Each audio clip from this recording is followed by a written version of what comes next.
بیٹا Italy میں کسی سے خاتون سے شادی کرنا چاہتا تھا، جبکہ آپ کو پتہ ہے کہ اسلام میں اہل کتاب کے علاوہ کسی اور ریلیجن کی خواتین سے مردوں کو شادی کرنے کی اجازت نہیں ہے. تو ان حضرت نے پیش کیا قرآن انگلش ٹرانسلیشن کہ آپ اس کو ریڈ کریں اور آپ اسلام قبول کر لیں تو پھر ہمارا نکاح ہو جائے گا. اچھا، ان خاتون نے جب ریڈ کیا ٹرانسلیشن تو ان کو یہ پتہ چلا کہ اسلام میں قرآن میں لکھا ہوا ہے کہ عورتوں کو مارو. تو ان کے اندر بڑا اس پہ ریاکشن آیا کہ یہ تو بڑا ظالم مذہب ہے جو کہتا ہے عورتوں کو مارو. تو انہوں نے اسلام قبول کرنے سے انکار کر دیا، اور انہوں نے وہ جو پاکستانی حضرت تھے انہوں نے ایسے ہی کسی سکھ سے شادی کر لی. تو دو پرابلم ہے نا، ایک تو یہ نکاح ہی نہیں ہوتا کسی اہل کتاب نہ ہو تو اس کے علاوہ کسی سے تو نکاح تو ہوتا ہی نہیں ہے، یہ پرابلمیٹک بات ہے. دوسری بات یہ ہے کہ قرآن کو اب یہ جو آیت ہے اس کا ایک کانٹیکسٹ ہے، اس کا ایک بیک گراؤنڈ ہے، اس کی تفسیر کے اندر پھر اس کے اندر حدیث کے ریفرنسز ہیں کہ پہلے کیا ڈائریکٹ مارنا ہے، پہلے کیا سٹیپ ہے، دوسرا سٹیپ کیا ہے، اور کیا کوئی ہر خاتون کو بس ماریں گے؟ نہیں، بلکہ ایڈلٹری کرنے والی.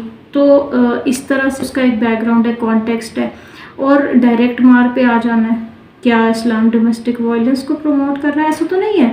پھر حدیث میں یہ بھی ہے کہ مسواک جیسی چیز سے مارو، چہرے پہ نہ مارو، زخم نہ آئے، نشان نہ پڑے، اور بتایا کہ مسواک جیسی چیز سے مارو. تو کتنا ڈفرینس ہے کہ اگر ہم ٹرانسلیشن پڑھتے ہیں، ہمیں کسی چیز پہ کنفیوژن ہو تو ہمیں ضرور کنسلٹ کرنا چاہیے، ہمیں قرآن کو اسٹڈی کرنا چاہیے. اگر ہم یہ مان بھی لیں کہ قرآن سب سے بیسٹ کتاب ہے تو ہم میں سے کتنے لوگ ہیں جو بتا سکتے ہیں کہ قرآن کے اندر کیا لکھا ہوا ہے؟ قرآن کے اندر سے یہ تو نہیں کہا ہوا کہ نماز پڑھو اور زکوٰۃ ادا کرو. قرآن میں 6666 آیات ہیں. ہمیں کتنی آیات کے بارے میں پتہ ہے؟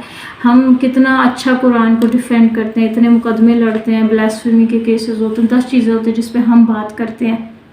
لیکن ہم میں سے کتنے لوگ ہیں جو قرآن کی آیات کو عربی میں دیکھ کے بتا سکتے ہیں کہ کیا لکھا ہے؟ سورہ انفال میں کیا ہے، سورہ نساء میں کیا ہے، سورہ نمل میں کیا ہے، سورہ قصص میں کیا ہے، سورہ انبیاء میں کیا ہے. ہم سے کوئی نام پوچھ کے، نام بتا کے کوئی کہے کہ اس سورہ کے بارے میں تھوڑا سا بتا دیں، ہم کیا بتا سکتے ہیں؟ ہمیں سوچنا چاہیے. کیا ہم قرآن کو جانتے ہیں، قرآن کو سمجھتے ہیں، قرآن کی انڈرسٹینڈنگ ہے؟ کیا ہمارا کوئی ایسا ارادہ ہے کہ مرنے سے پہلے ہم نے قرآن کو سیکھنا ہے، جاننا ہے، سمجھنا ہے اور زندگی اس کے مطابق گزارنی ہے؟